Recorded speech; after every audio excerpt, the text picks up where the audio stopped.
Bismillahirrahmanirrahim.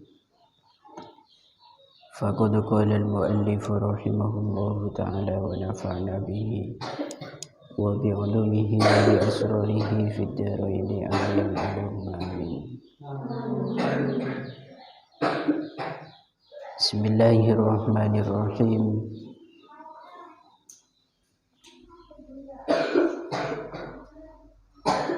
Wa aidan al-insanu idza syara'a fi sholati subhi min awwali hadzal waqti wa imtaddatil qira'atu fa fi asna'i hadzal waqti yanqalibul 'alamu minadh dhulmati ilad daw. Wa aidan lan halimane al-insanu utawi manungsa iku idza syara'a ing dalem nalikane tumandang sapa al-insan ing dalem nalikane tumandang sapa al-insan fi sholati subhi ing dalem salat subuh tumandang min awwali hadzal waqti saking kawitane ikilah waktu saking kawitane ikilah waktu wamtaddad lan dadi dawa apa al-qiraatu wacan apa al-qiraatu wacan fa fi asna'i hadzal waqti moko ing dalem tengah-tengahe ikilah waktu moko ing dalem tengah-tengahe ikilah waktu yang qalibu kebalik opo al-alamu alam minad dhulmati saking peteng ilad dawi maring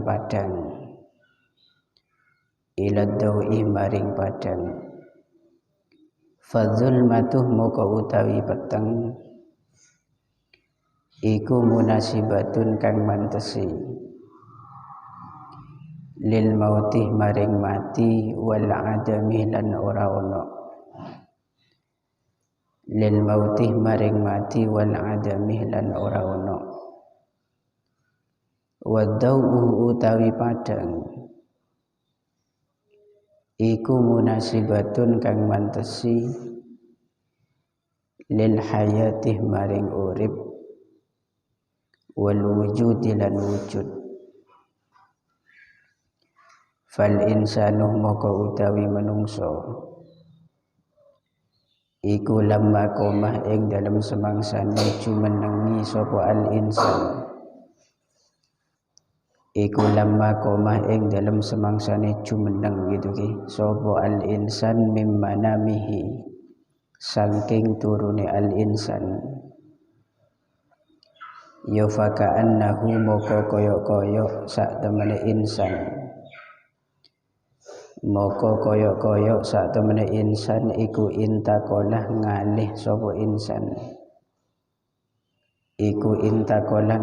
sapa insan minal mauti saking mati ilal hayati maring urip wa minal adami lan saking ora ono ilal wujudi maring wujud wa minas sukuni lan saking anteng ilal harokati maring obah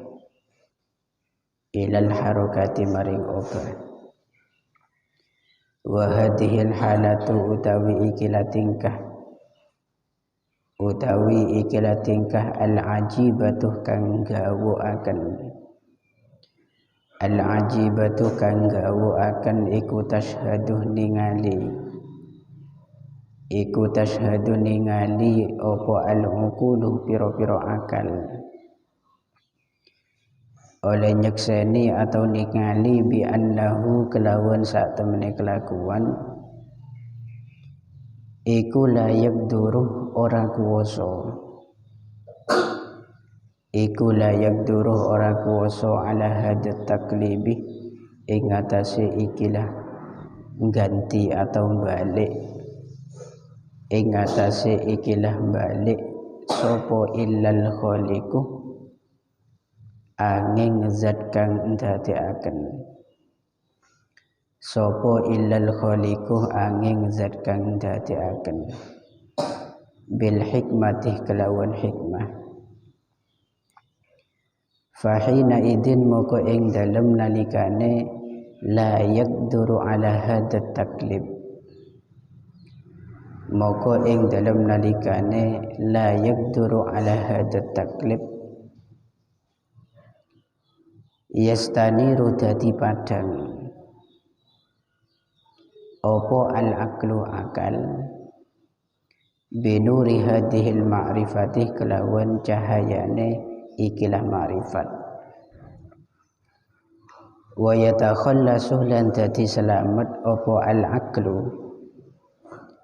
wa yatakhallasu lan dadi selamat opo al aklu min maradi qalbihi saking loro atine al aklu min maradi qalbihi saking loro atine al aklu fa inna aksarul khalqi krana sak temene akeh makhluk fa inna aksarul khalqi krana sak temene akeh makhluk iku waqa'u tumiba sapa aksarul khalqi tumiba sapa aksarul khalqi fi amradil qulubi ing dalem pira-pira lorone ati ing dalem pira-pira lorone ati wahia utawi amradil qulub iku hubbud dunya demen dunya iku hubbud dunya demen dunya wal hirsu lan lupa wal hirsu lan lupa wal hasadu lan drengki wat tafakhuru lan unggul-unggulan wat tafakhuru lan unggul-unggulan wal anbiya'u halih utawi para nabi wal anbiya'u halih utawi para nabi iku kal atibba'i kaya pira-pira dokter iku kal atibba'i kaya pira-pira dokter al hazikinah pira-pira kang limpat atau cerdas al hazikina pira-pira kang limpat hamalu kang padha gawa atau nanggung sapa al anbiya hamalu kang padha nanggung sapa al anbiya umamahum ing pira-pira ummate anbiya umamahum ing pira-pira ummate anbiya ala syuru'i ing atase tumandang ala syuru'i ing atase tumandang fit ta'ati ing dalem ta'at wal ubudiyati lan ubudiyah oleh tumandang min awwali waktil qiyamih awit saking kawitane waktune jumeneng awit saking kawitane waktune jumeneng minan naumi saking turu li'annahu krono sak temene asyuru' fit ta'at krono sak temene asyuru' fit ta'at iku mimma setengah saking barang yanfa'u kang manfaati apa ma fi izalati hadal maradi ing dalem ngilangi ikilah loro ing dalem ngilangi ikilah loro hakadha ha iling-ilingo sapa sira kadha kaya mengkene ya keterangan mang kadha kaya mengkene keterangan mang artinya ya keterangan yang sudah dijelaskan itu fa inna aksarul khalqi waqa'u fi amradil qulub ila akhirih. Qala dawuh ing dza sapa Asy-Syirbini Imam Asy-Syirbini sapa Asy-Syirbini Imam Asy-Syirbini Bismillahirrahmanirrahim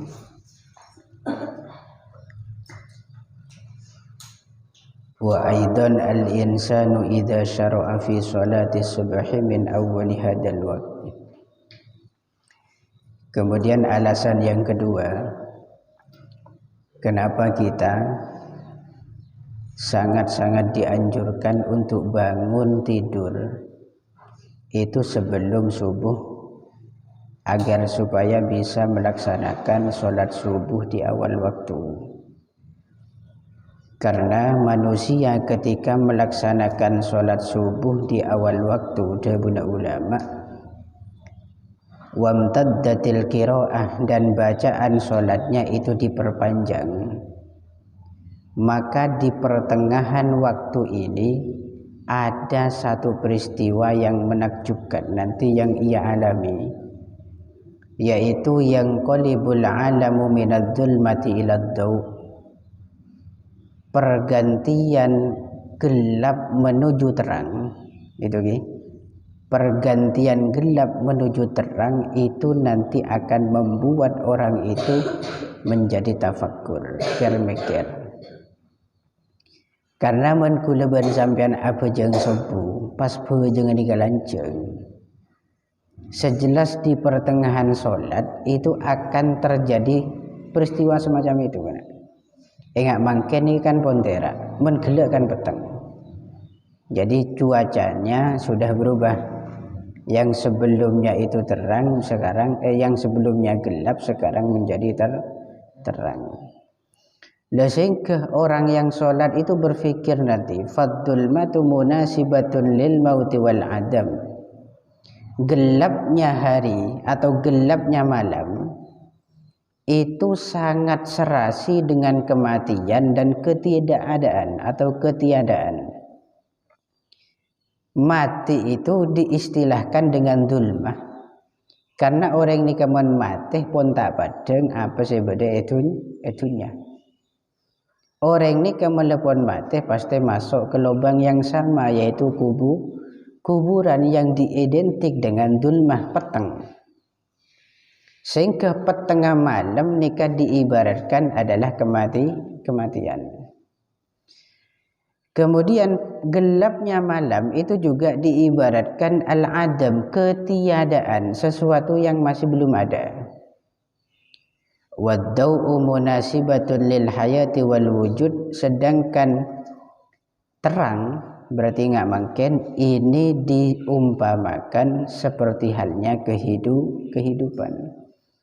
Berarti molen gelak, molen petang au bergetera ni kepada na orang ni kemateh au bergao odi. Paham ya? Orang ni kemateh au bergao kaodi. Sebelumnya di situ gelap itu diibaratkan ketiadaan, berarti pada na gelak di kasobung ban apa? Mungkin nikah berubah menjadi sesuatu yang ada, al-wujud. Fal insanu lamma qama min manamihi faka'annahu intaqala minal mauti ilal hayat. Sehingga manusia nikah ketika cekeh dari saren nikah seolah-olah berpindah nasib dari sepertama nasibnya menjadi orang mati berganti menjadi orang yang bernasibkan hidup. Berarti sebelum dia waktu tidur dia mati, karena tidur ini kan ibaratnya mati. Gini badan. Hanya saja bernafas, bidana itu saja. Orang nikah selama saren itu diibaratkan mati, ketika bangun dari tidur diibaratkan hidup. Wa minal adami ilal wujud. Dan orang itu nanti seolah-olah sebelum dia bangun itu bagaikan tidak ada. Orang ini kan mensaren kan padan sobung, yang sobung kan. Kemudian setelah bangun dari tidur, maka orang tersebut sudah dianggap ada. Berarti berpindah dari satu kondisi ke satu kondisi yang lain. Kondisi mati pindah ke kondisi hidup. Kondisi tidak ada pindah ke kondisi ada. Wa minas sukuni ilal harokat, dari diam pindah ke sesuatu yang bergerak.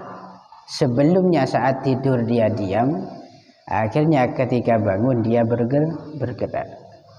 Oleh karenanya syariat itu kan sering ngajar kuleban sampean adab ketika bangun dari tidur untuk berdoa kepada Allah. Apa tujuannya? Alhamdulillahilladzi ahyana ba'dama amatana. Segala puji bagi Allah yang telah menghidupkanku setelah mematikanku. Berarti orang sare ni kepadan orang mati dileje kepadan epa udi boleh sareng Gusti Allah. Itu sudah diajarkan oleh syariat agar kita selalu intibah, agar kita selalu tafakkur, enggak betapa besar fadl dari Allah terhadap kita. Ini kapon asyukur mungkin bisa apangki boleh, bisa juk tojuk bareng. Umpama gelek di kesaren pas tak jaga boleh, bagaimana nasib kita.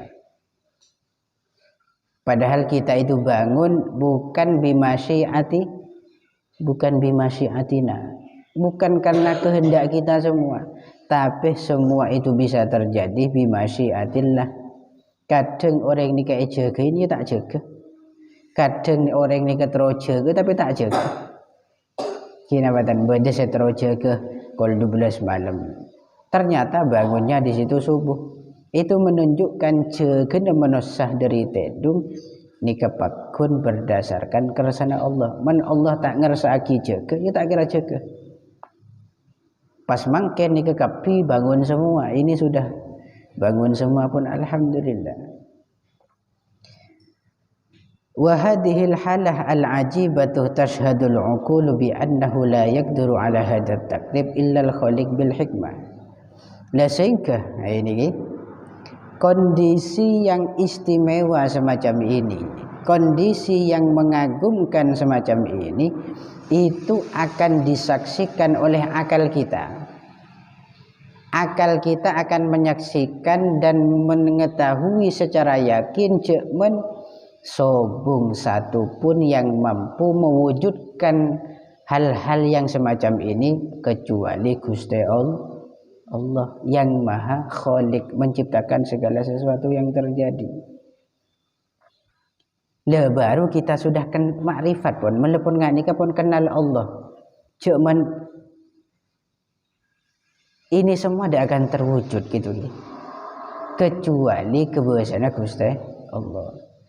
Dan wujudnya semua ini pasti bil hikmah. Makanya dulu sempat disinggung dalam pengajian Simtuturor itu. Dalam pengajian Simtuturor, khalaqal khalqa li hikmah, ya kan?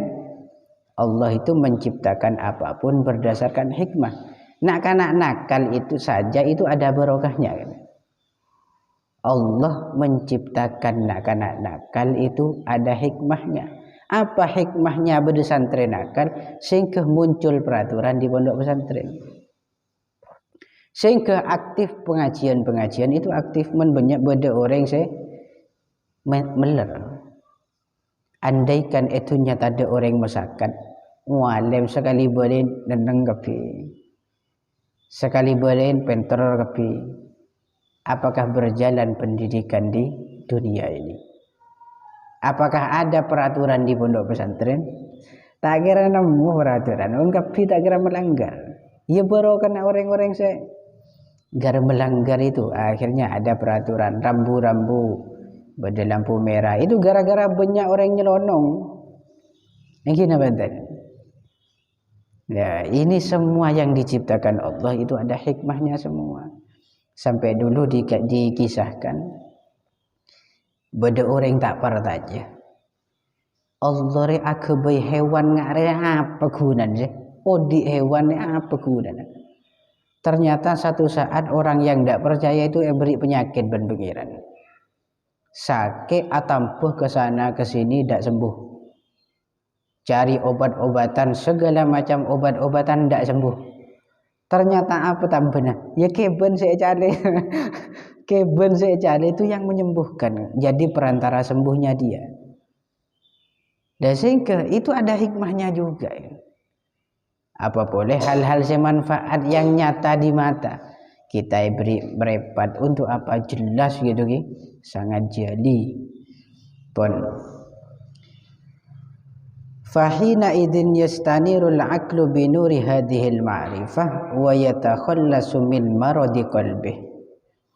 Sehingga seorang hamba itu kalau terbiasa berpikir semacam ini, mulai bangun saren, bangun tidur sudah berpikir semacam ini, maka akalnya akan bercahaya.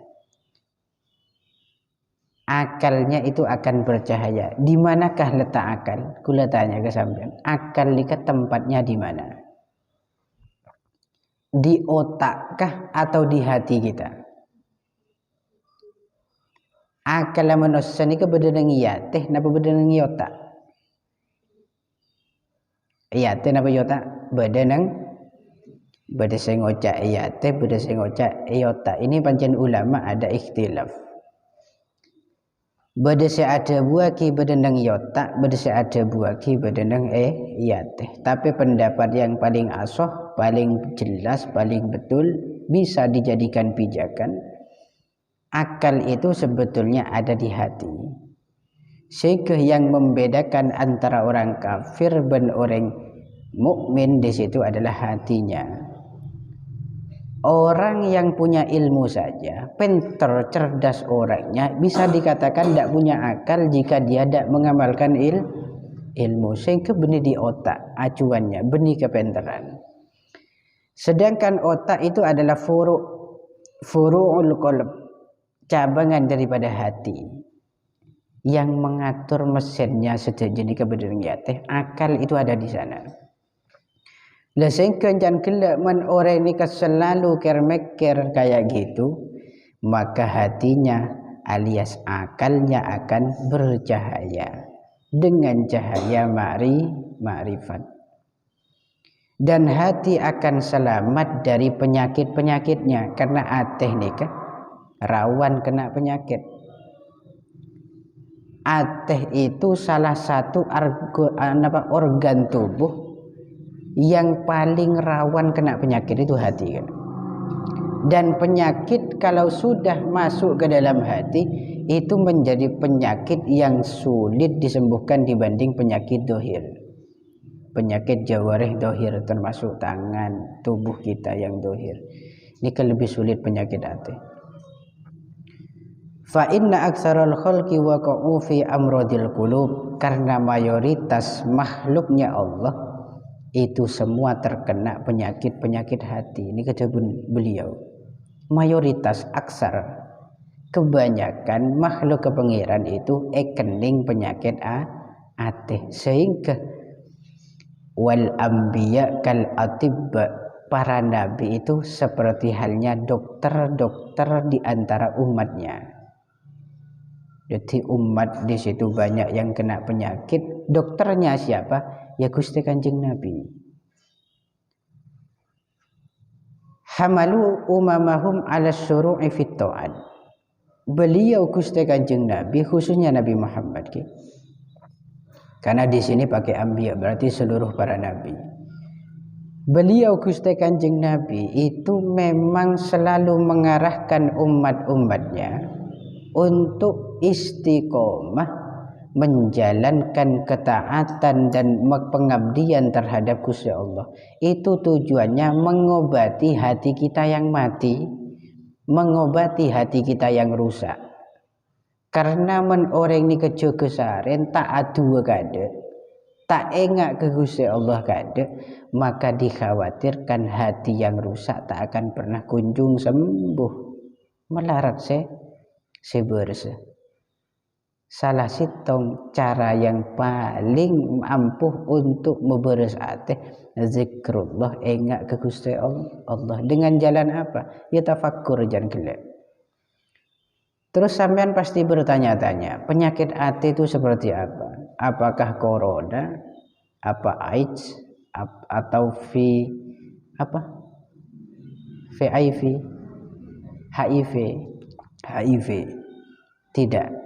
penyakit hati itu hubbud dunya wal hirsu wal hasadu wat tafakhur, yaitu seperti cinta dunia, ambisi akan dunia, rakus akan dunia, dengkih ben ereh sebededeng yateh, wat tafakhur merasa dirinya paling unggul, saling unggul-unggulan, cung-cungan, itu penyakit kan.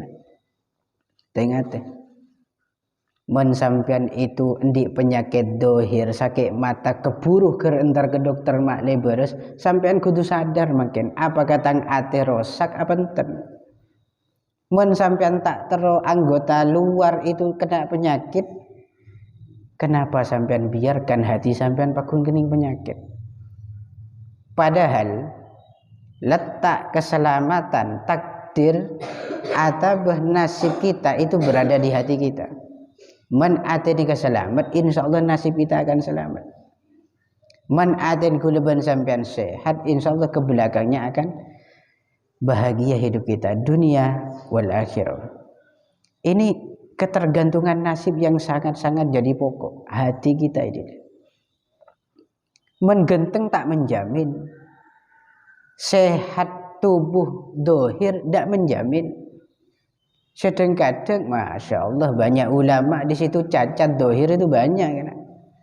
Termasuk wakilah Al-Imam Khudari, salah satu syarih kitab Alfiyah Ibnu Malik. Itu kitabnya tebal, yang ngarang itu beliau itu buta kan? Yang ngarang itu buta, tapi kebahagiaan beliau itu sudah terjamin fit dunya wal akhirah. Nah ini banyak orang yang normal secara fisik, sehat jasmani, rohaninya yang tidak sehat. Dan ini tidak dianggap problem. Lah ini masalah betul ini. Sehat ateh itu harus betul-betul diprioritaskan nomor satu. Harus betul-betul dijaga. Cek, selalu cek. Apakah ateh kuleban sampean sehat? Apakah ada penyakitnya? Selalu dicek.